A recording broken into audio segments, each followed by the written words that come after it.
Merci. Quel est l'avis du rapporteur?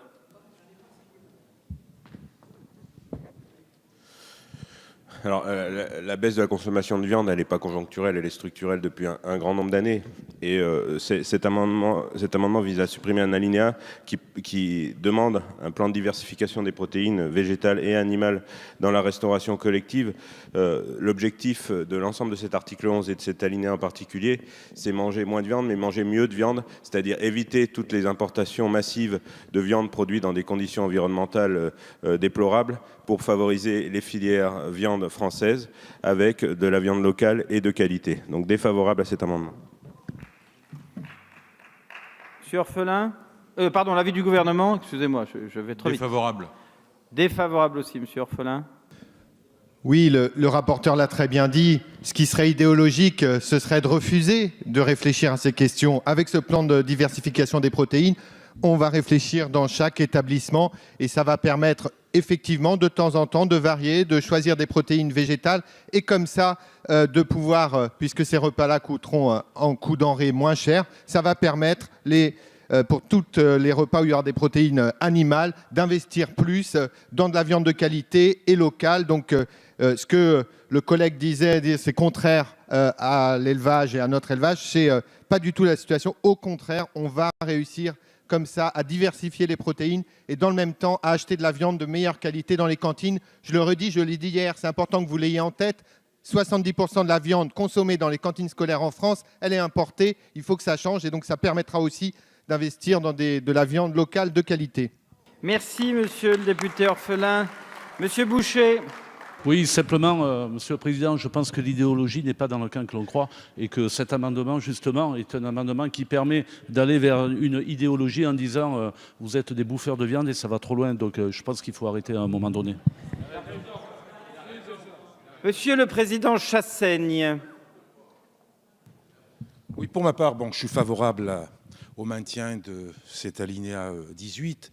Pour autant, l'argumentation qui est avancée par M. Orphelin ne tient absolument pas, je le dis. On ne peut pas avoir de grandes déclarations concernant la viande en provenance d'Amérique du Sud, quand dans le même temps, on s'apprête à signer le Mercosur avec des conséquences. La réalité économique, Monsieur Orphelin, la réalité économique, elle ne tient pas des grandes déclarations. Vous n'êtes pas ici en train de mener une espèce d'épopée napoléonienne. La réalité économique, elle tient aux faits, elle tient aux décisions. Et on ne peut pas à la fois avoir des grands discours comme vous les avez et avoir dans la pratique une politique qui aura des effets contraires. Merci, Monsieur le Président, d'avoir réveillé cette Assemblée. Donc, je vais mettre aux voix les amendements identiques qui ont reçu un avis défavorable de la Commission et défavorable du Gouvernement. Sur ces amendements, qui est pour? Qui est contre? Ils ne sont pas adoptés. Nous avons un certain nombre d'amendements qui peuvent faire l'objet d'une discussion commune et j'appelle le 548 et notre collègue Pierre-Yves Bournazel. Merci Monsieur le Président, Monsieur le Ministre, Monsieur le rapporteur. Cet amendement vise à généraliser la proposition d'un menu végétarien dans les cantines scolaires et les services de restauration accueillant les enfants de moins de 6 ans. Il s'inscrit en effet dans une démarche éco-citoyenne et responsable. Je rappelle que la consommation excessive de viande entraîne des conséquences sanitaires ayant une incidence sur les maladies chroniques les plus courantes et s'avère incompatible avec les exigences de notre durabilité écologique. Il vise donc à promouvoir une alimentation beaucoup plus saine, correspondant aux attentes d'un grand nombre de nos concitoyens. Il participe enfin à un objectif d'éducation au savoir manger qui est essentiel et un accès pour tous à une qualité nutritionnelle et alimentaire à l'école. En France, d'ailleurs, dans de nombreuses collectivités territoriales, je pense par exemple à Grenoble ou Saint-Étienne, c'est déjà le cas. Le dispositif de l'amendement prévoit que les gestionnaires privés ou publics des services de restauration scolaire, ainsi que des services de restauration des établissements d'accueil des enfants de moins de 6 ans, sont tenus donc de proposer des menus végétariens. Je reviendrai dans un autre amendement pour préciser aussi le nombre, évidemment, de repas prévus. Merci, chers collègues. Toujours dans cette discussion commune, le 345 présenté par Monsieur Lorion, Madame Bessire, pas défendu. Le 342 non plus, le 346 non plus, le 344 non plus. De ce fait, nous avons des amendements identiques. Le 498, monsieur El Guerab. Oui, merci Monsieur le Président. Pour de nombreuses raisons, qu'elles soient liées aux questions de santé, aux enjeux climatiques, au bien-être animal ou tout simplement philosophiques, les habitudes alimentaires évoluent et la demande pour des menus végétariens est croissante. Afin de renforcer la liberté de chacun de s'alimenter selon ses choix, il est proposé d'introduire des menus végétariens hebdomadaires dans les services de restauration collective par cet amendement. Merci. Merci. Le 2023, monsieur Ruffin. Bon, la philosophie générale, en tout cas la mienne, ça sera moins de viande, mais mieux de viande. C'est-à-dire qu'il y a une évidente consommation excessive aujourd'hui de viande, à la fois pour la santé personnelle des individus et pour la santé de la planète. Et donc, dans ce cadre-là, on propose en effet qu'il y ait la possibilité de menus végétariens dans les cantines. Alors, il y a un amendement ensuite qui propose un menu végétarien par semaine, me semble-t-il. Là, ça doit être un menu de manière plus régulière. J'entends les remarques de la droite qui nous disent qu'en gros, il faut penser aussi à la santé de la filière et que la santé de la filière dépend de ce qui est consommé dans les cantines.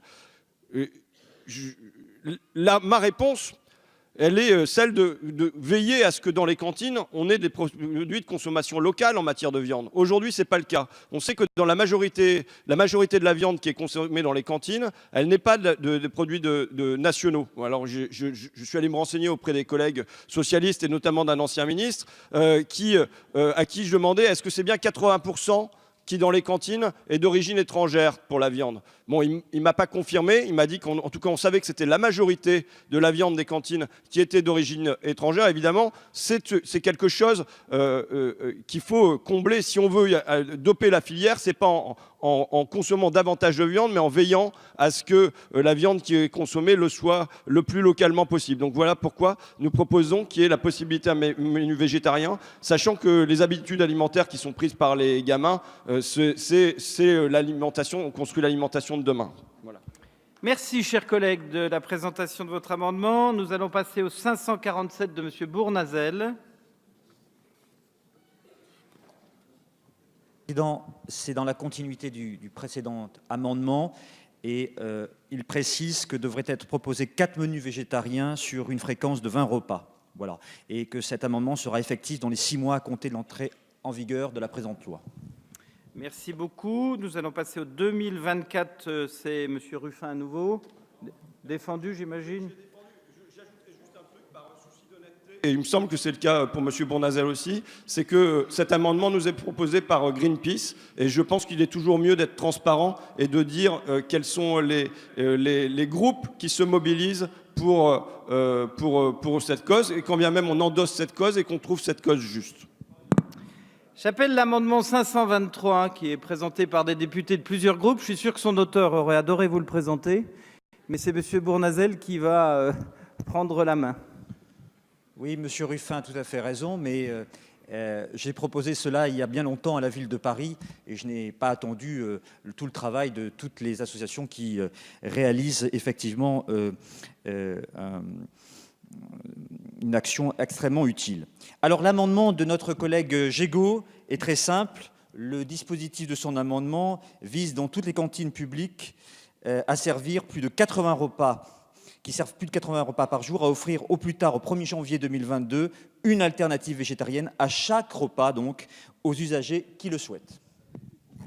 Merci, monsieur le député, de cette brillante présentation. Nous allons passer au 842 de monsieur Ramos.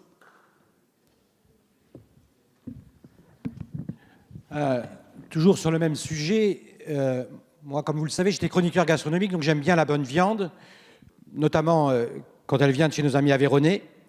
Et cet amendement, moi, je proposais 30 repas végétariens sur l'ensemble de l'année. Parce que c'est un amendement qui me permettait de réfléchir à ce que va devenir l'alimentation. C'est-à-dire qu'à la fois, on le sait, aujourd'hui, dans nos cantines scolaires, on n'a pas de viande qui est forcément des bons territoires comme ici. Ici, à l'Assemblée nationale, nos collaborateurs, le personnel, mangent de la viande qui ne vient pas aujourd'hui du territoire français. Et donc, comment trouver le chemin qui nous permet à la fois de faire de la qualité, de monter en gamme, de faire en sorte que les vaches françaises ont un goût particulier, ont un herbage particulier, et permettre à nos cantines scolaires de pouvoir se le payer. Donc mon raisonnement c'est presque un amendement d'appel qui me permet de réfléchir. C'est-à-dire comment on fait en sorte que ce qu'on gagnerait en ne mettant pas de la viande, on puisse aller sur des achats de viande de qualité, avec des terroirs différents, avec des goûts différents. Et ça, c'est très, très important pour moi. Et pourquoi 30 et pas chaque semaine? C'est que chaque semaine, si de l'hiver, je suis sur un territoire où il n'y a pas de légumes, je vais forcément importer. Et donc, je pense que les amendements sur chaque semaine ne sont pas les bons amendements. Mais quand je suis sur 30 par an, là, je peux avoir sur des saisons particulières, sur mon territoire, en proximité, la possibilité de pouvoir mettre, là pour le coup, et même dans l'Aveyron, des produits qui sont... Pardon, le Cantal, pardon. Vous n'êtes pas loin. Et donc, je pense que mon amendement, c'est celui qui, à la fois, concilie les légumes de proximité, les légumes de saison, et à la fois la bonne viande traditionnelle française avec le bon goût français. Merci, chers collègues. Vous nous avez presque donné faim. Samantha Cazebonne pour l'amendement 1989. Merci, Monsieur le Président. Et les suivants, le 1990 et le 2041, puisque vous avez les trois qui se suivent. Tout à fait. Actuellement, les textes imposent à la restauration scolaire une proportion élevée de protéines animales. Cette expérimentation de 2 choix proposée par cet amendement vise à introduire l'obligation d'alternatives végétariennes quotidiennes à base de protéines animales, laitage et œufs, ou végétales, céréales, légumineuses, dans la restauration collective scolaire, publique et privée. Et ce, seulement dans les établissements proposant d'ores et déjà 2 entrées et 2 plats à chaque repas. L'expérimentation permettra d'évaluer l'incidence d'une telle mesure sur le gaspillage alimentaire, car aujourd'hui, la part de viande et poissons représente 20% du gaspillage alimentaire et près de 50% du coût de ce gaspillage. En laissant le choix... S'exprimer, vous avez parfaitement l'occasion de le faire, et le respect de laisser les orateurs s'exprimer. En laissant le choix, les probabilités sont fortes pour que moins d'aliments finissent à la poubelle.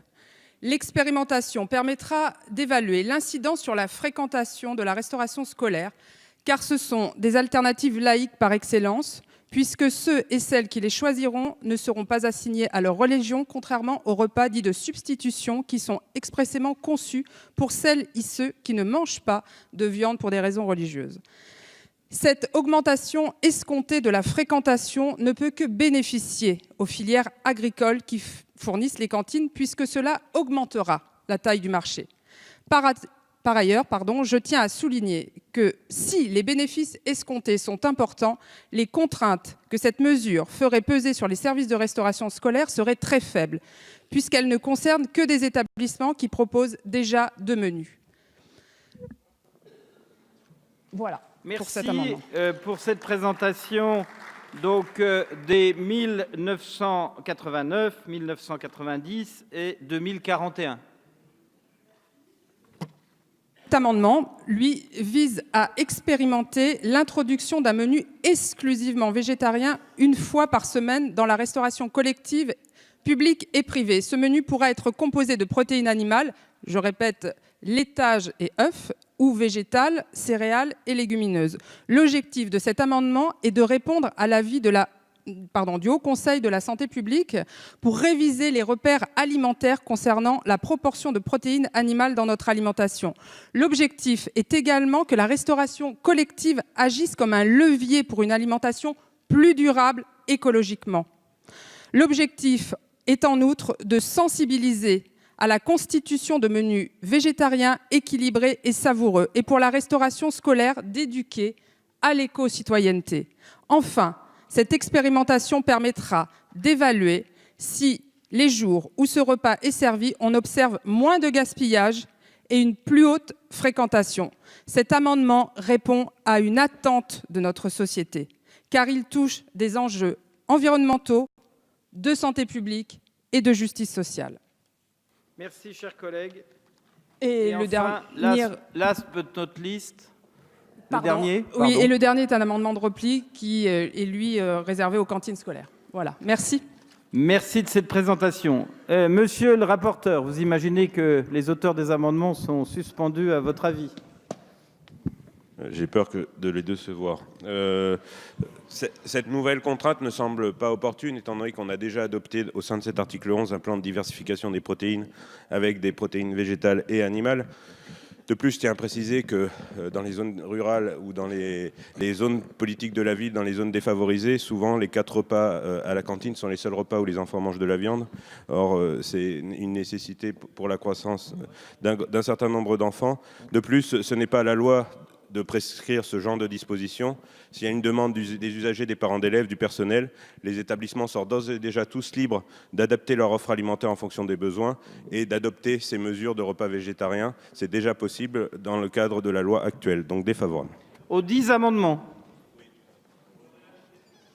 Monsieur le ministre. Oui, Monsieur le Président, Mesdames, Messieurs les députés, bien évidemment, cela ne relève pas du domaine de la loi, c'est aussi la liberté des collectivités de pouvoir travailler avec les associations de parents d'élèves. On a tous été tous plus ou moins membres de conseils d'école. Eh bien, les débats peuvent se faire dans ce cadre-là, et pour avoir participé à un certain nombre d'entre eux, je puis vous dire que eh bien, c'est comme ça que nous avons réussi à construire des solutions ensemble avec les délégués de parents d'élèves, et que ces solutions, elles ont été construites et nul n'était besoin d'avoir quelque chose d'inscrit dans le dur de la loi. Nous avons adopté à travers l'article 11, là aussi, un plan de diversification des protéines. Donc nous allons aussi dans cette direction, c'est important. Et puis je crois que l'incitation, moi, me paraît toujours beaucoup plus efficace que la contrainte. Donc nous devons travailler, bien évidemment, sans relâche, pour faire comprendre que l'équilibre alimentaire, il nécessite aussi une alimentation diversifiée.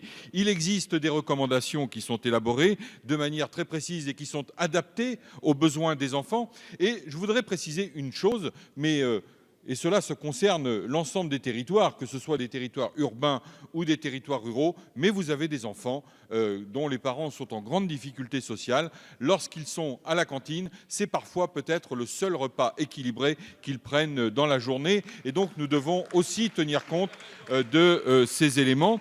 Et il est déjà possible, et je vais préciser les éléments, que sur la réglementation actuelle, il est possible de proposer des repas alternatifs végétariens hebdomadaires dans les cantines. Il n'est toutefois pas possible de proposer un menu végétarien quotidien. Je voulais préciser qu'il existe aujourd'hui, et pour avancer sur cette question, des dispositions réglementaires qui imposent 8 repas sur 20 avec des protéines animales, 10 repas avec des légumes, 10 repas avec des légumes secs, avec la possibilité d'avoir des menus végétariens déjà possibles. Nous allons créer, comme je l'ai déjà dit hier, nous l'avons rappelé à plusieurs reprises dans le débat général sur l'article 11, le Conseil national de l'alimentation, de la restauration collective.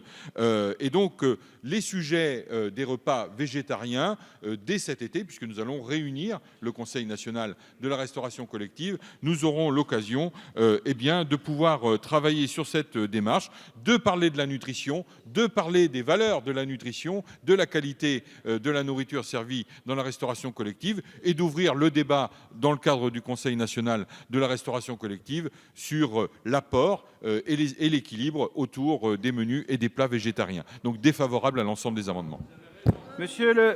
S'il vous plaît, vous aurez l'occasion de vous exprimer. Avant de donner la parole aux différents orateurs, je suis saisi par le groupe Les Républicains d'une demande de scrutin public sur l'amendement 548. Donc le scrutin est annoncé dans l'enceinte de l'Assemblée. J'ai un certain nombre de demandes de parole. Madame Limon. Oui, merci Monsieur le Président. Pour appuyer l'avis du rapporteur et de Monsieur le Ministre, je tiens à dire que effectivement, les menus végétariens sont une demande sociétale. On ne peut pas le nier. Néanmoins, l'introduction d'une alternative hebdomadaire ou quotidienne végétarienne n'est pas du niveau législatif, ça a été dit autrement, mais du niveau réglementaire. Par ailleurs, le décret et l'arrêté du 30 septembre 2011 relatif à la qualité nutritionnelle de repas servis dans le cadre de la restauration scolaire fixe déjà quelques règles relatives à la composition des repas servis dans la restauration collective publique. Dans ce cadre, la viande rentre dans la catégorie des plats protidiques dont la fréquence de service sont ainsi réglementées. Au moins 4 repas sur 20 avec en plat protidique des viandes non hachées de bœuf, veau, agneau et abats de boucherie. Au moins 4 repas sur 20 avec en plat protidique du poisson ou des préparations à base de boissons. Qu'est-ce que ça veut dire? Ça veut dire que ça laisse 12 repas disponibles aux gestionnaires de restauration collective pour proposer des plats à base de protéines végétales. Donc c'est tout à fait possible et c'est laissé à la disposition des gestionnaires de la restauration collective. À nous de les rencontrer et de les persuader que ça serait bien de le faire. Merci. Merci beaucoup, Monsieur Besson-Moreau. Merci, Monsieur le Président. Franchement, je n'arrive pas à comprendre certains de mes collègues. Je ne comprends pas qu'on cherche à imposer un style de vie à l'ensemble de nos concitoyens et plus spécialement nos enfants. Moi, je pense que nous devons laisser nos gestionnaires libres de choix. Moi, je pense qu'on devrait arrêter de se faire des nœuds à la tête et plutôt travailler sur la qualité de la viande plutôt que de chercher à la supprimer. Nous devons aller dans la bonne direction, chers collègues, mais n'allons pas trop loin. Monsieur Descoeur. Je ne peux pas ne pas réagir à cette série d'amendements. Ces amendements qui visent à rendre obligatoire un menu végétarien sont à mes yeux excessifs et, on l'évoquait tout à l'heure, sont de toute évidence inspirés d'une idéologie, comme vient de le dire notre collègue. Ils relèvent du diktat. Vous voulez faire encore une fois notre bonheur malgré nous. Et moi, je voudrais dénoncer l'argumentation qui laisse à penser, je cite, que la viande aurait des conséquences sanitaires ayant une incidence sur les maladies chroniques les plus courantes. Je crois que par cette formulation, mes chers collègues, vous rabaissez la viande au niveau de produits dangereux. Manger de la viande, ce n'est pas aussi dangereux que fumer. Et dans un texte qui a pour objet d'arriver à la reconnaissance du travail des producteurs, des éleveurs, c'est ce dont nous avons discuté au cours des journées qui viennent de s'écouler, je considère, moi, ces amendements comme une véritable offense à nos éleveurs bovins. Quant à l'argument du gaspillage qui a été évoqué, il ne tient pas parce que notre collègue a dit que 20% du gaspillage concernait la viande et le poisson. Ça laisse à penser que la grande partie du gaspillage concerne d'autres produits. Je voudrais redire ici avec force qu'on peut manger dans nos cantines scolaires de la viande de qualité, y compris de la viande qui serait produite à partir d'animaux élevés en France. Nous avons su le faire, Jean-Yves, dans le département du Cantal, en privilégiant l'approvisionnement de viande de race allaitante. Voilà, je crois qu'aujourd'hui, l'argument du rapporteur est excellent. Offrir de la viande dans les cantines, c'est aussi permettre à des enfants de pouvoir manger plus régulièrement de la viande. Je crois que là, on arrive à un moment de ce débat où on est, à mon avis, très loin de l'esprit du texte. Je rappelle que le président a donné un rendez-vous pour essayer de faire en sorte que les agriculteurs retrouvent un revenu, en particulier les éleveurs. L'idée, me semble-t-il, de ce rendez-vous était de ne pas faire un procès aux éleveurs bovins. C'est une véritable offense. Merci, cher collègue. Madame Poppili. Franchement, ce que j'entends sur ces bancs me révolte. Je commence à être fatiguée d'entendre que quand on veut proposer un menu végétarien, on veut imposer un diktat. Aujourd'hui, ceux qui veulent avoir un repas équilibré dans une cantine sont obligés, c'est un diktat, de manger de la viande. Parce que quand j'entends, et je suis désolée, mais là je suis choquée, quand j'entends notre rapporteur, dont je soutiens le projet de loi, notre ministre, dont je soutiens le projet de loi, dire que si on veut manger équilibré, il faut manger de la viande, c'est honteux de dire ça. Aujourd'hui, un menu végétarien est un menu équilibré. Et ça, c'est quand même scandaleux d'entendre encore des bêtises, excusez-moi, des bêtises pareilles. Donc, il ne s'agit pas ici de faire un combat idéologique entre la viande, ceux qui veulent manger de la viande et ceux qui ne veulent pas en manger. Il s'agit d'essayer de trouver les moyens pour que tous les enfants puissent manger équilibré, tout en respectant aussi un certain nombre d'alertes que nous entendons sur le fait de santé publique, nous mangeons trop de viande. Est-ce une attaque contre les producteurs de viande? Pas du tout. Moi, j'adore la viande. Mon menu préféré, c'est le steak tartare. Donc arrêtons d'opposer ceux qui essayent simplement de rationaliser les choses, de dire que des protéines, il y a des protéines animales, il y a des protéines végétales, qu'on doit pouvoir avoir le choix. C'est pour ça qu'un des amendements qui est proposé, qui est de Madame Cazbonne, qui est un amendement d'expérimentation, dit, eh ben, dans les cantines, là où on a des selfs, où il y a 2 menus minimum, eh bien un des 2 menus peut être un menu avec des protéines végétales. Voilà. Et encore une fois, si on veut favoriser nos producteurs français, d'abord, faisons en sorte de pouvoir avoir les moyens d'avoir une viande de meilleure qualité et on aura des produits français. Aujourd'hui, l'immense majorité des produits carnés dans nos cantines sont des produits d'importation. Et aussi, favorisons nos producteurs qui aujourd'hui sont en train de travailler à développer les productions de légumineuses, par exemple, qu'on essaye d'aider pour essayer aussi d'importer moins de colza, de faire moins d'importations pour alimenter justement les animaux. Donc soutenons aussi nos producteurs qui font des protéines végétales, ne les oublions pas parce que ce sont aussi des producteurs français. Donc j'aimerais qu'on arrête de dire que c'est le combat des uns contre le combat des autres. On essaye de trouver des solutions pour que tout le monde s'y retrouve. Et encore une fois, moi je continuerai de manger de la viande, mais je préfère manger moins de meilleure qualité et je veux que nos enfants puissent avoir de la viande de bonne qualité et puissent avoir des menus équilibrés à tous les repas, y compris végétariens. Merci, chers collègues. Madame Cazbonne. Je voulais redire 2 mots, expérimentation et choix. Je suis élue d'une circonscription.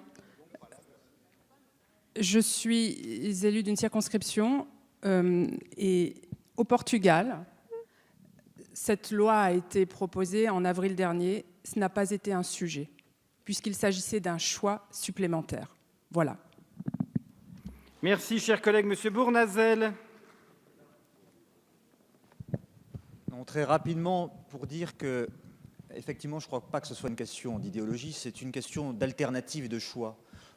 Un certain nombre de nos concitoyens souhaitent pouvoir éveiller, former leurs enfants à une alimentation de qualité. Et ils souhaitent que puisse leur être proposée dans nos cantines, quel que soit leur quartier, quelle que soit leur ville ou leur village, une alimentation aussi végétarienne. Simplement avoir le choix. Et il est de notre devoir de l'accompagner. Ce n'est pas l'imposer, parce qu'aujourd'hui, ce qu'il aurait imposé, c'est le contraire, justement. Et donc, je trouve qu'il est bien qu'on puisse avancer et que la loi puisse fixer le cadre de cette avancée qui est nécessaire et attendue par nos concitoyens. Dans l'ordre, j'ai noté votre demande de nouvelle de prise de parole. Madame Cazbonne, on va poursuivre le... À l'Assemblée nationale, nous avons le choix. Merci. Alors, nous sommes au président Fesneau. Oui, merci Monsieur le Président, mes chers collègues.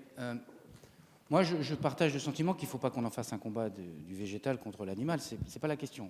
J'essaie de regarder ce que nous avons dans l'article 11 déjà, et que les choses puissent se mettre en œuvre. Parce que ce n'est pas qu'une question de choix, c'est une question de capacité à mettre en œuvre aussi. Je dis ça à notre collègue Bournazel. Nous avons décidé de dire qu'il y a 50% des produits qui seront issus soit de produits sous label, soit de produits en circuit court, dont dedans 20% de bio.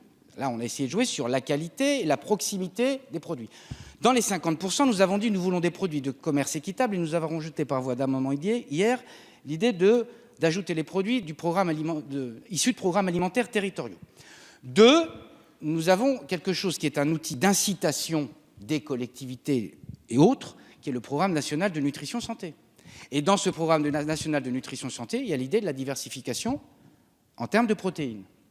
Mais après, quand on va un peu plus loin, et qu'un certain nombre de collègues, moi je respecte l'idée qu'ils aient envie de le faire, mais quand on va un peu plus loin, vous allez vous retrouver dans une situation d'un gestionnaire de cantine qui devra cumuler tout ce qu'on a déjà voté, mais qui à l'intérieur devra rajouter en plus un menu végétarien. Alors vous allez avoir un menu végétarien, mais s'il n'est pas bio, il faut qu'il continue à tenir son ratio du bio ou son ratio de produits d'origine locale.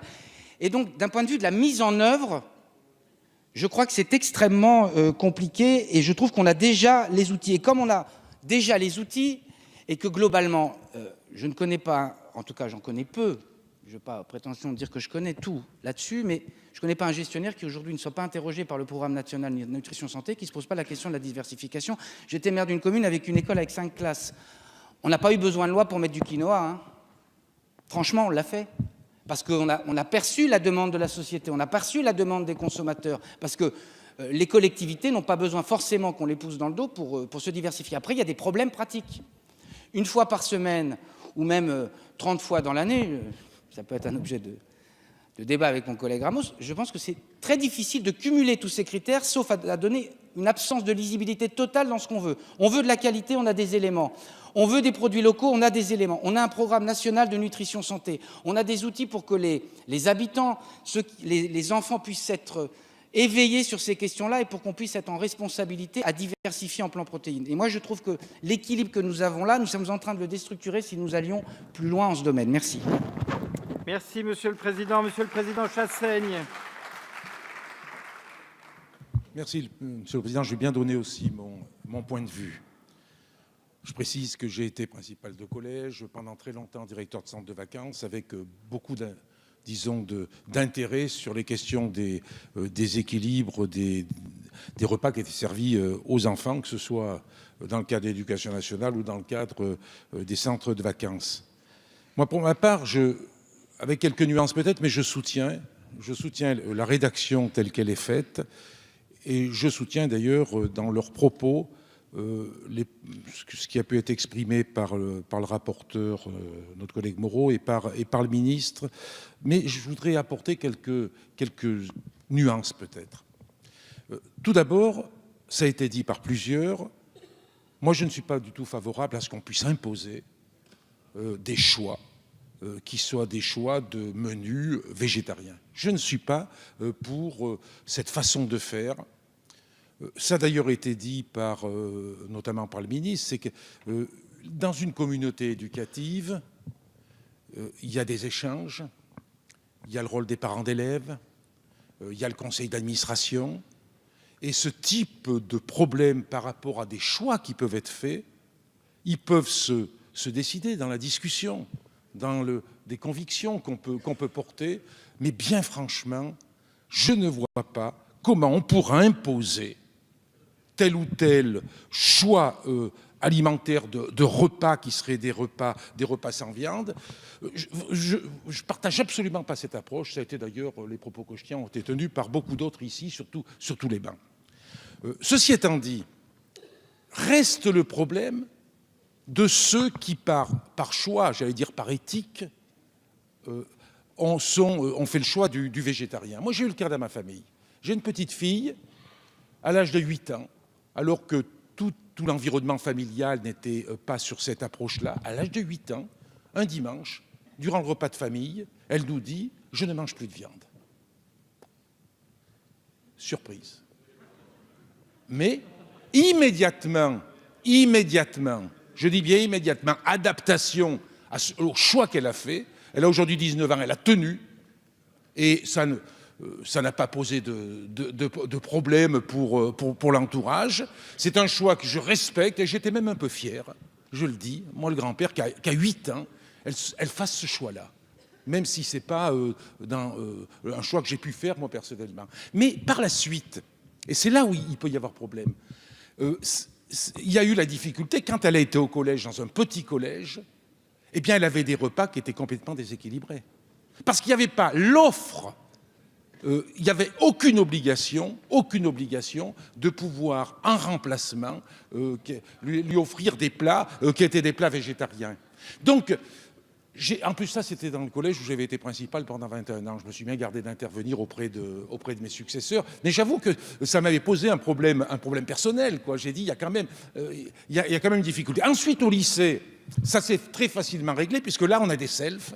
Et là, y compris dans les collèges où il y a des selfs, je crois que c'est beaucoup plus facile, parce que je crois que dans un conseil d'administration, on peut imposer, c'est des choix de conseil d'administration, qu'il y ait une diversité permettant à un enfant végétarien de pouvoir avoir un menu équilibré. Mais je crois que, tout en étant opposé aux amendements qui détricoteraient le texte, je crois quand même qu'il faut qu'on affirme il faut tout mettre en œuvre, notamment dans l'éducation nationale. Alors, j'ai cru comprendre que c'était le cas, mais je n'en suis pas certain. Hein. Je suis sorti de la profession depuis quelque temps. Hein. Je pense qu'il faudrait quand même qu'il y ait une exigence de pouvoir répondre à des choix éthiques qui ont été faits et qu'un élève, ou un adulte d'ailleurs dans la restauration collective, qui fait le choix du végétarien, qu'on respecte son choix du végétarien et qu'il y ait donc une diversité lui permettant d'avoir un équilibre alimentaire. Mais en aucun cas, je le précise, moi je suis pour imposer tel ou tant de fois par semaine, par mois, des menus qui seraient des menus strictement végétariens, parce que si on commence par ça, ça va me rappeler peut-être certains moments de l'histoire, hein, où on a pu imposer des choses et qui n'ont pas donné forcément les résultats qu'on pouvait attendre. Merci beaucoup, Monsieur le Président. Monsieur Orphelin. Merci beaucoup. Je partage en quasi-totalité les propos de Barbara Pompili, à part sur le plat préféré. Moi, ce serait plutôt la côte de bœuf. Blague à part, je crois que les débats passionnés qu'on a là montrent. C'est une question complexe sur laquelle, malheureusement, trop vite, on peut recliver ou ressortir des arguments qui sont en contradiction avec le terrain. C'est pour ça que je pense que ce qu'on a mis pour l'instant dans la loi, c'est-à-dire le plan de diversification des protéines dans chaque établissement, c'est-à-dire que le gestionnaire, il ne va pas le faire tout seul, il va aller le présenter devant le conseil d'administration du lycée et il y aura cette discussion-là. Je voulais redire aussi que c'est faisable. Chacun a donné son CV là-dessus. Moi, je l'ai fait en Pays de la Loire, dans les 112 lycées que connaît bien Guillaume Garot, 112 lycées publics. On a mis en place des repas végétariens. Chaque lycée faisait de la façon qu'il le souhaite. Nous avons formé les 112 chefs de cuisine aux alternatives. On a présenté tout ça. On n'utilisait pas le mot végétarien. On l'a vu, il clive trop. Donc, on a formé les cuisiniers à la cuisine alternative et pas végétarienne, etc. Donc il y a le plan de diversification. Mais en lisant les amendements de la collègue Cazebonne, moi je trouve qu'ils sont bons parce qu'en plus, ils proposent de mettre en place une expérimentation. Ne viendront dans l'expérimentation que ceux qui veulent. C'est pour une durée limitée. Tout ça, ça va être précisé. Donc moi, je me dis, mais attendez, il y a déjà quelque chose dans la loi, très bien, c'est consensuel. On a vu qu'on a besoin de consensuel sur ce sujet-là. On a vu qu'on a besoin d'avancer parce que M. Chassaigne, il a très bien dit. Aujourd'hui, il y a ceux qui ne souhaitent pas manger de protéines animales, des fois, n'ont pas le choix. Et s'ils veulent un repas équilibré, il faut qu'effectivement, ils mangent de la viande. Je fais un salut à ma petite nièce qui est végétarienne, elle aussi, à 10 ans, et qui a besoin, et qui me disait le week-end dernier, moi, je ne peux pas faire ce que je veux parce qu'effectivement, je mange de la viande. Bon, bref, je referme la parenthèse. Moi, je crois qu'effectivement, avançons sur ce sujet-là. Il y a ce qu'on a mis dans la loi qui est très consensuel, qui va permettre, dans un débat dépassionné, à chaque conseil d'administration d'établissement scolaire de se lancer dans l'aventure. Mais je pense aussi que tout ce qui peut faire bouger les lignes de façon consensuelle avec ceux qui veulent va dans le bon sens. Et donc, c'est pour ça que je trouve les 3 amendements de Mme Cazebonne particulièrement séduisants. Merci beaucoup, Monsieur Ruffin.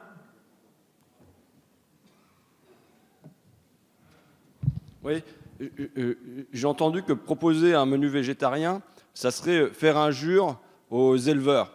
Et heureusement, je trouve que les éleveurs, en tout cas ceux que j'ai rencontrés, et notamment Bruno Dufayet, le président de la Fédération nationale bovine, il a davantage le sens de la prospective. Et il essaye d'intégrer les évolutions sociétales plutôt que de construire des points de blocage. Parce que à déclarer ainsi que proposer des menus végétariens dans les cantines, c'est une injure aux éleveurs, ça construit un conflit potentiel entre les éleveurs et le reste de la société, en tout cas une partie de la société. Et ça serait catastrophique potentiellement à l'avenir, à terme, pour les éleveurs. Et je le dis, j'ai eu des dialogues réguliers avec Bruno Dufayet, le président de la Fédération nationale bovine, et j'étais très heureux que quand on évoque cette évolution, le fait qu'il y ait moins de consommation de viande, il n'y ait pas de raidissement. Quand on évoque la question du bien-être animal, il n'y ait pas de raidissement. Et qu'au contraire, ils cherchent à construire avec Greenpeace, avec WWF, avec un certain nombre d'associations, à tracer un chemin pour l'avenir qui fasse qu'il y a une place pour les éleveurs dans cette société, qui est une place pour, je le redis, moins de viande, mais mieux de viande. Le thème quand même qui nous rassemble, c'est l'agriculture, mais c'est aussi les états généraux de l'alimentation. C'est comment on va vers une alimentation saine, comment on va vers une alimentation qui produit moins de cancers à l'avenir. Et on sait qu'aujourd'hui, le trop de consommation de viande est un des facteurs du nombre de cancers. Ce n'est pas le seul, évidemment, ce n'est pas le seul, mais on sait que c'est un des facteurs. Et là, je vais me dissocier un peu de mon camarade André Chassaigne, mais je pense que la liberté, elle s'exerce toujours de manière conditionnée. Et ce qu'on dessine aujourd'hui, c'est ce que sera l'alimentation de demain. Et donc, elle se fait en effet dans un cadre, dans un certain nombre de règles, sur le temps des cantines, puisque c'est le temps sur lequel on a davantage la main, la loi a davantage la main pour faire des choix. Moi, mes gamins, ils bouffent de la viande, je bouffe de la viande, mais je suis bien heureux qu'à la cantine, ils découvrent les potimarrons et des tas de trucs que je serais un foutu de leur faire avaler. Donc, voilà, je ne vois pas ça comme un choix, comme une imposition d'un choix. Je ne pense pas que la question, elle se pose seulement en termes individuels ou éthiques, comme nous l'a décrit André Chassaigne, mais elle se pose en termes de choix collectifs vers où on veut aller à l'avenir. Et moi, ce vers quoi je veux aller à l'avenir, c'est pas une société qui élimine la viande, c'est pas une société qui élimine l'élevage, mais c'est une société qui reconstruit un autre rapport, par exemple, aux bêtes et à l'animal, et un autre rapport à l'alimentation qui va se trouver dans notre assiette. Merci, monsieur le député. Monsieur El Guerab. Monsieur Descoeur. Bien, je voudrais moi répondre sereinement à notre collègue présidente de la Commission du développement durable pour lui dire que, bien évidemment, tous les choix sont respectables. Ce que nous pointons du doigt aujourd'hui, c'est la contrainte. Et ce que j'ai qualifié d'excessif, c'est l'argumentation. Et cette argumentation, pour le coup, moi je continue à penser qu'elle fait injure à la filière. L'argumentation a consisté à faire le lien entre la consommation de viande, des risques sanitaires, des incidences sur les maladies chroniques et, il y a quelques instants, le nombre de cancers. Je vous invite, vous aussi, à faire preuve de beaucoup plus de modération lorsque vous exprimez sur ce sujet. Je ne parle pas de vous en particulier, madame. Merci, cher collègue. Madame Limon. Oui, je voudrais simplement rajouter deux choses. L'exemple de Mathieu Orphelin nous prouve qu'il n'y a pas besoin d'inscrire ça dans la loi, puisque pour le faire, il est juste nécessaire d'en avoir la volonté et de pouvoir travailler avec les professionnels. La deuxième chose, c'est que le fil conducteur de cette loi, sur ce sujet comme les autres, c'est de laisser la responsabilité aux professionnels. La loi n'est pas là pour faire le reste. Voilà, je voulais juste dire ça. Merci, madame la députée. Madame Delavergne. Merci, Monsieur le Président. Je comprends le caractère passionné des débats. Pour autant, je pense qu'on ne doit pas opposer, comme on a pu l'entendre dans certaines interventions, protéines végétales ou protéines animales. L'approche qu'on a retenue en Commission des affaires économiques sur l'idée d'un plan de diversification des protéines me semble la plus adaptée. Pourquoi ? Parce qu'elle s'adapte. On n'a pas une sorte de cantine en France. On a des petites écoles, des plus grandes, des collèges, des lycées.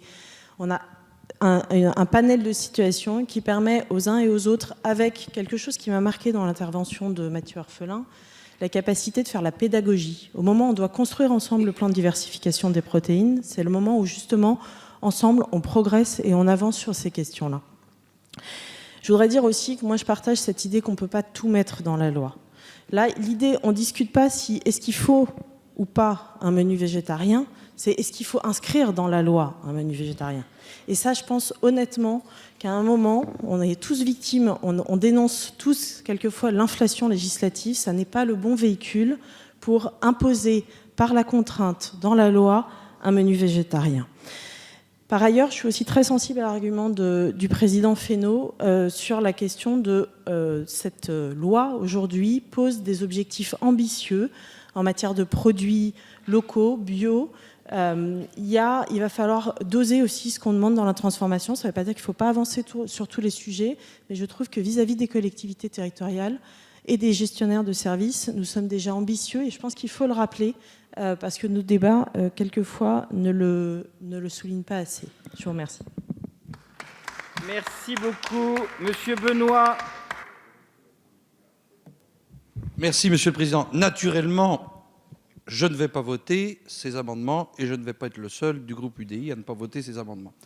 Moi, je pense, Monsieur le Ministre, que votre texte, Monsieur le rapporteur, Monsieur le Président de la Commission des affaires économiques, député de la majorité, depuis 6 mois, depuis 1 an, vous travaillez à révéler auprès du grand public l'interdépendance entre les différents acteurs de la chaîne, les producteurs, les transformateurs, industriels, artisans, PME, les distributeurs, commerçants, les consommateurs et, dans l'intervalle, les restaurateurs. Il y a une interdépendance. Donc vous avez encouragé depuis 1 an l'ensemble des acteurs à se parler. Vous voulez conduire l'agriculture française en élevant la notion de qualité. Vous voulez développer et lier agriculture, nutrition et santé, avec des traits d'union entre les 3 mots. Moi, c'est ce que je comprends, Monsieur le Ministre, de ce que vous souhaitez faire. Vous vous inscrivez dans les pas de vos prédécesseurs. Je me souviens de Michel Barnier, ministre de l'Agriculture, lorsqu'il avait révélé, manifesté le souhait des 5 fruits et légumes par jour.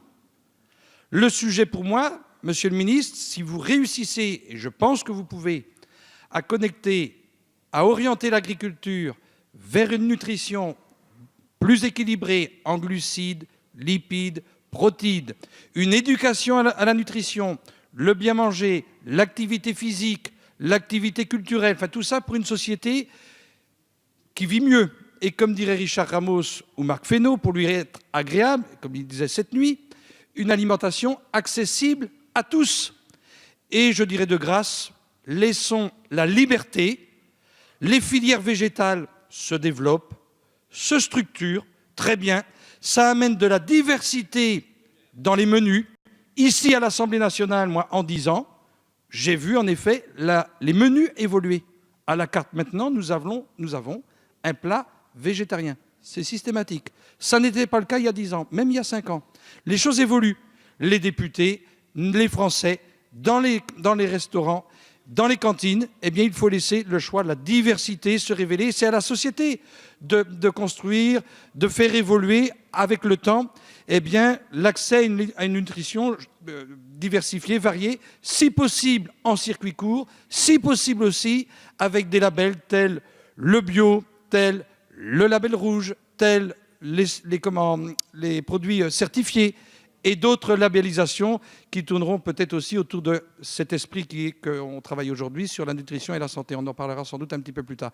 Mais moi, je pense qu'il n'y a pas à imposer à travers des amendements, et je vais gagner du temps en disant que pour celles et ceux aussi qui veulent, par exemple, appeler un steak végétal steak, c'est un peu dans le même sujet. Laissons les choses évoluer, laissons la société un petit peu s'approprier les éléments, et ne complexifions pas la volonté du ministre de révéler aux consommateurs français, européens et mondiaux que nous avons, comme nous le disons depuis le début de la semaine, les meilleurs agriculteurs du monde. Et parce qu'ils sont les meilleurs, ils vont mettre à la disposition des industriels, des distributeurs, des restaurateurs et des consommateurs des produits nobles et de grande qualité et diversifiés, accessibles à tous. Bien, Monsieur Bournazel. Non, je maintiens mon amendement. Ce que je voudrais dire, c'est qu'il n'a jamais été dit que c'était la consommation de viande qui pouvait engendrer malheureusement des maladies. C'est la surconsommation et c'est la consommation excessive. Et que notre devoir en tant que législateur, c'est d'être pédagogue aussi et d'informer nos concitoyens sur la réalité scientifique et les recherches qui ont été faites sur le sujet. Donc il ne s'agit pas d'opposer les uns aux autres, je tiens à le rappeler ici. Je rappelle aussi que 165 000 de nos concitoyens ont signé une pétition sur change.org pour nous demander, à juste titre, parce que tout à l'heure il a dit quelques personnes voudraient imposer leur choix. Non, c'est un mouvement de société aussi qui est très fort, qui ne souhaite imposer à personne de ne pas manger de la viande, mais qui souhaitent aussi avoir la possibilité pour leurs enfants d'avoir une alternative dans leur cantine de menus végétariens. Donc c'est tout à fait une société de liberté et de choix. Merci, monsieur le député, monsieur le rapporteur, puis monsieur le président Lescure, puis monsieur le ministre. Alors, pour préciser, j'assume complètement les propos que je tiens. Par contre, je n'assume pas les propos qu'on me fait tenir. Madame Pompili, relisez la vidéo. Je n'ai absolument jamais dit que les menus végétariens n'étaient pas équilibrés. D'ailleurs, je ne le pense pas. Le végétarisme, non, je ne l'ai pas dit. J'ai seulement dit, j'ai dit textuellement que dans les familles défavorisées, c'était les 4 seuls menus parfois où les enfants mangeaient de la viande, point. Je ne veux opposer personne à personne, je respecte complètement les végétariens et les végétaliens. Ils ont la possibilité d'avoir des repas parfaitement équilibrés. Donc mon intention n'est absolument pas d'opposer les uns aux autres, c'est un choix personnel et je le respecte et je n'ai rien à en dire, je n'ai pas à le juger. Voilà, c'est tout. Donc j'assume parfaitement mes propos, mais je ne supporte pas qu'on me fasse tenir des propos que je ne tiens pas. J'ai juste dit que ce n'était pas du niveau législatif et que c'était déjà possible pour les gestionnaires de restauration collective d'inclure des menus végétariens. Voilà, c'est tout.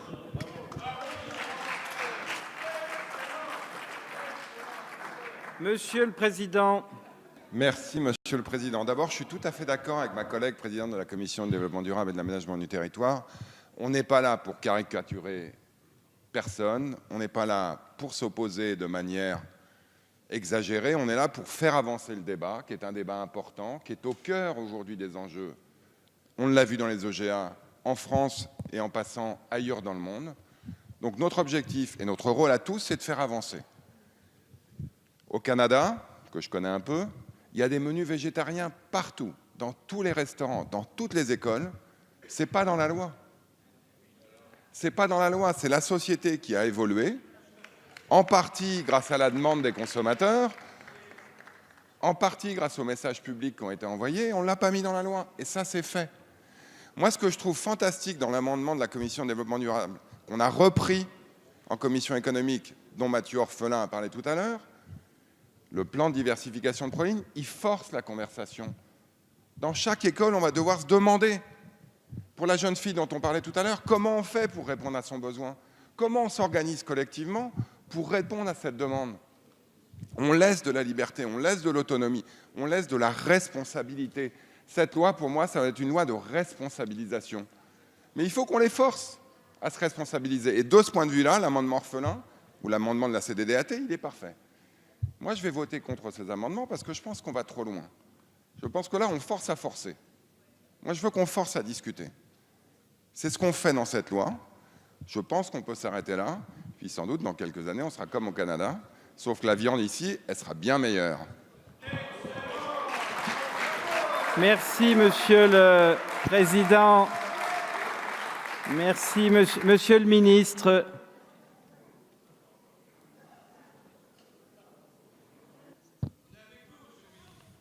Merci. Mais moi aussi, je vous aime.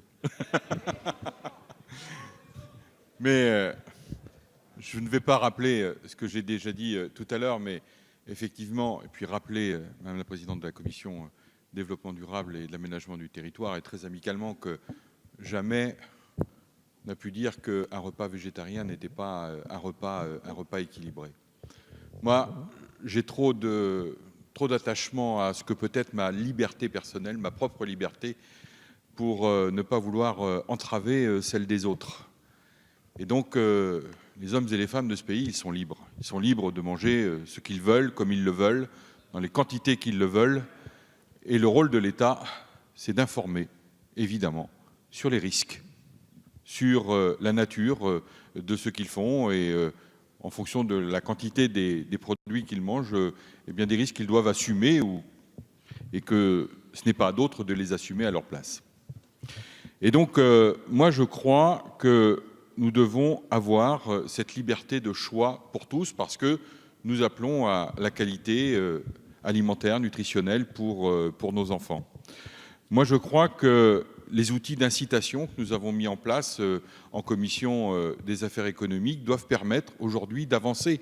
Et regardez le progrès, déjà, tel qu'il a été fait. Regardez dans la société, regardez lorsque vous allez dans un restaurant, vous avez maintenant quasiment la plupart du temps, depuis la petite pizzeria jusqu'au restaurant gastronomique, eh bien vous trouvez des menus végétariens ou des alternatives végétariennes qui sont proposées.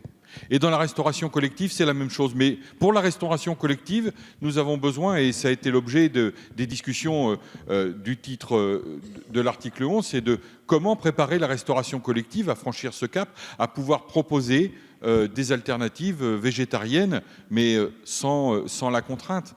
Comment faire en sorte que pour pouvoir proposer des alternatives végétariennes, on puisse avoir une offre structurée qui réponde à cette demande de manière à laisser le choix. Et puis, il y a le Conseil national de la restauration collective. Et donc, nous allons empoigner, bien évidemment, ce débat avec tous les acteurs, parce que nous avons besoin d'avancer, nous avons besoin de construire des solutions. Et je crois bien évidemment à l'incitation plutôt qu'à la contrainte.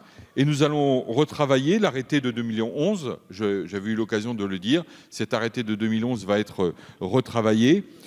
Il faut éduquer, parce que éduquer, c'est aider aussi, accompagner les enfants à pouvoir être leur libre arbitre plus tard et pouvoir faire des choix qui correspondent à la vie qu'ils ont envie de mener. Donc misons sur l'éducation au goût. Faisons en sorte que la loi ne soit pas trop bavarde, parce que moi j'ai le souvenir du quinquennat précédent où nous avons eu quand même une inflation législative très importante. Et si l'on fait le point sur le nombre de lois ou sur le nombre de décrets qui ont été publiés à la suite du nombre de lois que nous avons pu voter dans le quinquennat précédent, faisons en sorte dans ce quinquennat que nous puissions légiférer de manière à ce que la loi, elle cible bien et prioritairement et précisément ce que nous voulons faire. Nous sommes dans des lois pour faire. Et ces lois pour faire, elles doivent aussi donner du sens, inciter, et ensuite, avec la société, parce que la société s'empare de ces débats, eh bien de construire des solutions. C'est pourquoi je réitère un avis défavorable sur ces amendements. Les choses évoluent et nous verrons que d'ici la fin du quinquennat à 2022, elles auront considérablement évolué sur ces sujets grâce au travail que nous avons fait en commission des affaires économiques et grâce à ce que nous avons d'ores et déjà inscrit dans la loi. Merci, Monsieur le Ministre. Nous allons donc, maintenant que ce débat a été riche, pouvoir procéder au vote de ces amendements qui ont fait l'objet d'une discussion commune. Je vais d'abord rappeler l'amendement 548 qui fait l'objet d'un scrutin public. Cet amendement, je vous le rappelle, fait l'objet d'un avis défavorable du rapporteur et défavorable du gouvernement. Chacun a regagné sa place. Le scrutin est ouvert. Le scrutin est clos. 87 votants, 84 exprimés, majorité 43, pour 12, contre 72. Il n'est pas adopté. Une série d'amendements identiques, le 498 et suivants, qui font l'objet d'un vote à main levée, avec un avis défavorable du gouvernement et un avis défavorable de la commission, qui est pour, qui est contre, ne sont pas adoptés. L'amendement 547, avec deux avis défavorables, qui est pour, qui est contre, ne sont pas adoptés. L'amendement 2024, avec un avis défavorable gouvernement et commission, qui est pour, qui est contre, il n'est pas adopté. Le 523, avec un avis défavorable du gouvernement et de la commission, qui est pour, qui est contre, il n'est pas adopté. Le 842 de M. Ramos, avec un avis défavorable du gouvernement et défavorable de la commission, qui est pour, qui est contre, n'est pas adopté. Le 1989 de Mme Casbonne, avec un avis défavorable du gouvernement et défavorable de la commission, qui est pour, qui est contre, il n'est pas adopté. Le 1990 de Mme Casbonne, avec les mêmes avis, qui est pour, qui est contre, n'est pas adopté. Le 2041 de Mme Casbonne, avec deux avis défavorables, qui est pour, qui est contre, il n'est pas adopté. Nous allons passer à l'amendement 2522 de M. Fesneau. Merci, Monsieur le Président, mes chers collègues. les travaux en commission ont permis d'ajouter l'exigence pour les gestionnaires de cantines et restauration collective publique, pardon, un plan de diversification, la présentation d'un plan de diversification. Je trouve que c'est une bonne idée. Simplement, je m'interrogeais sur le seuil. Le seuil qui est proposé aujourd'hui, c'est un seuil de 100 couverts par jour en moyenne. Et quand on est dans un territoire plutôt avec un faible effectif, 100, c'est 5 classes. C'est ça ce que ça veut dire. C'est une commune de 1000 à 1500 habitants.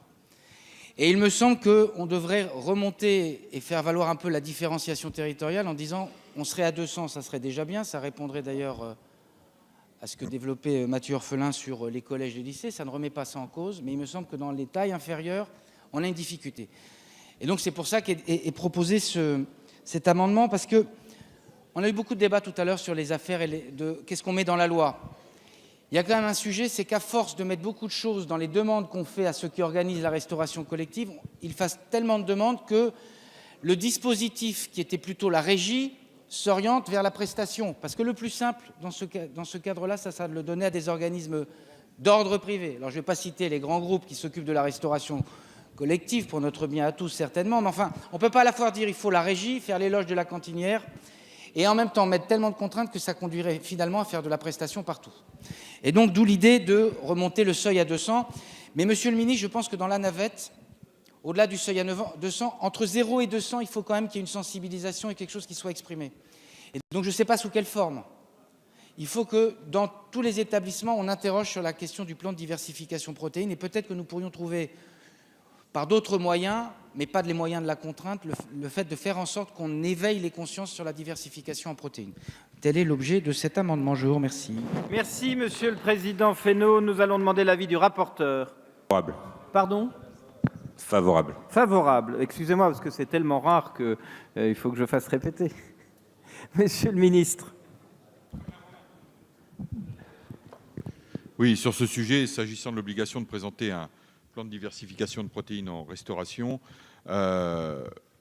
l'amendement veut revoir le seuil, comme vous l'avez dit, Monsieur le Président Fesneau, le seuil fixé à 100 couverts en commission, de l'amener à 200 couverts.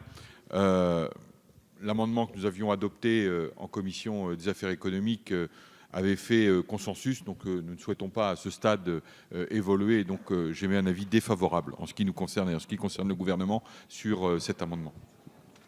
Merci, Monsieur Orphelin. Merci, Monsieur le Président. Merci, Monsieur le Ministre, parce qu'effectivement, vous l'avez rappelé, c'est un amendement qui avait été porté d'abord en commission du développement durable. Il y avait eu un débat, on avait parlé de cette question de seuil, puis on avait discuté en commission des affaires économiques pour arriver à ce consensus. Ce serait dommage, là, de revenir là-dessus à ce stade. Merci. Donc, je vais mettre aux voix cet amendement du président Fesneau avec un avis favorable de la commission et favorable du gouvernement. Qui est pour ? Qui est contre ? Il est adopté. Monsieur Moreau, un amendement rédactionnel avec un avis favorable du gouvernement, j'imagine. Je le mets aux voix. Qui est pour ? Qui est pour ? Merci. Qui est contre ? Il est adopté. Monsieur Moreau, le 1119 rédactionnel, même chose, même avis du gouvernement. Qui est pour ? Qui est contre ? Il est adopté. Monsieur El Guerab, pour l'amendement numéro 496, il est défendu. Quel est l'avis de la commission ? Favorable. Défavorable. Quel est l'avis du gouvernement ? Défavorable. Je mets aux voix cet amendement avec deux avis défavorables. Qui est pour ? Qui est contre ? Il n'est pas adopté. Le 1805 est-il défendu ? Madame Trastourinard ? N'est pas défendu. Le 1410 de Monsieur Aubert est-il défendu ? Oui, Madame Valentin. Oui, c'est un amendement de bon sens quand on légifère sur une alimentation saine et durable. Cet amendement vise à introduire une clause obligatoire dans les marchés publics alimentaires en restauration collective, obligeant les fournisseurs à privilégier les circuits courts et à éviter ainsi le recours excessif aux produits industriels frais ou surgelés. Merci, chers collègues. Quel est l'avis de la commission, monsieur le rapporteur ? Cet amendement est beaucoup plus général que l'article 11. Il vise à fixer un critère obligatoire de passation de tous les marchés publics, ce qui n'est pas justifié au regard de l'objectif poursuivi par l'exposé des motifs. En outre, je pense que votre préoccupation générale est déjà satisfaite par l'alinéa 3, donc défavorable. Monsieur le ministre, même avis? Défavorable. Défavorable. Je mets aux voix l'amendement 1410 avec 2 avis défavorables. Qui est pour? Qui est contre? N'est pas adopté. J'appelle l'amendement 1891 de Monsieur Lejeune. Est-il défendu? Pas défendu. L'amendement 2039, Monsieur Ruffin. Ah, excusez-moi. Merci, Monsieur le Président. C'est un amendement qui est un amendement, je crois, de bon sens, qui demande à ce que soit obligatoire l'indication de provenance des produits issus de l'agriculture biologique, qui font parfois des milliers de kilomètres en avion. Et il s'agit là d'une demande des citoyens de savoir où a été cultivé le produit, et cela permettrait de faire un choix éclairé aux consommateurs, prenant en compte l'impact écologique de ce produit. Agence Bio que nous avons auditionné nous a indiqué qu'en 2021, nous pourrons savoir de quelle région vient un produit alimentaire. Et donc, je pense qu'il serait bon que sur tous les produits biologiques, il soit indiqué de quelle provenance est le produit. Je vous remercie. Merci, Madame Panot. Quel est l'avis de la Commission sur cet amendement d'indication d'origine? Cet amendement n'a pas sa place, à mon avis, à l'article 11. Nous aurons ce débat plus tard, car plusieurs amendements identiques ont été déposés sur ce sujet. Défavorable. Monsieur le ministre? Oui, je rejoins Madame Panot quand elle dit que c'est un amendement de bon sens.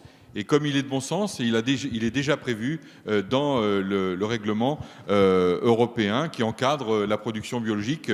Et donc le règlement européen a devancé votre demande et votre avis. Donc il est satisfait et donc je suis défavorable à cet amendement. Maintenez-vous votre amendement, Madame Panot? Madame Panot, vous le maintenez? Je le retire. Il est retiré. Merci beaucoup. Le 2270 n'est pas défendu, ni le 2238. Nous allons passer à l'amendement 347 de Madame de Lavergne. N'est pas défendu? Bon, eh bien, le 2137... oui, Monsieur le ministre? Oui, je vais juste... il reste un amendement et l'article à voter, donc on fait la suspension. D'accord. Si on m'explique, je comprends. La séance est donc suspendue pour 5 minutes.